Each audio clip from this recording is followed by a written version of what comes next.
So after a crushing win in Antigua, India go to Jamaica as very much the firm favourites to take away the series 2-0. Very few problems for India, most areas working quite well. The one decision they perhaps might need to make is about the composition of the 11 and whether there is a spot for a Ravichandran Ashwin. However, how does he come in? Does he come in if India play with a 5-bowler strategy? That would mean one of the specialist batsmen will have to sit out, or he comes in an attack which is 2 spin bowlers and 2 fast bowlers. Conditions in Jamaica expected to help the spinners a little bit more, so perhaps Ashwin does get into the conversation, but it looks very unlikely that India will want to tamper with that combination that won so convincingly in Antigua. A couple of aspects that India will want to look at closely in this game if they want to have the near perfect performance is their openers, Mayank Agarwal and Rahul, both of them in need for some runs. Rahul in particular, because he had 2 good starts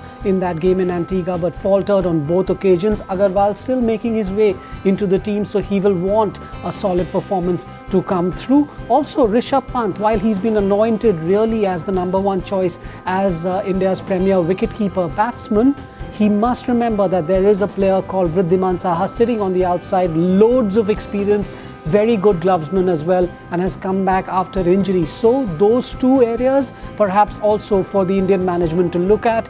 The places not in doubt for this test match, you would imagine. However, they would also look for some strong performances. And what about the West Indies? Here is a team that has done quite well at home, even in Test cricket of late. They beat England, remember, in the series that has just preceded. However, they just simply need to do one thing right, which is to bat better. The West Indies in both those innings against India really just not putting in a solid enough performance with the bat, and their top order is to blame. You are not going to be competitive in Test matches if you're going to be reduced to 15 for 5. Of course, they had the assault from Jasprit Bumrah to handle, and that can happen to international teams. However, the West Indies have identified this as their major problem, highlighted by their captain Jason Holder yet again, and quite simply, unless they bat better, the West Indies cannot compete against this Indian outfit.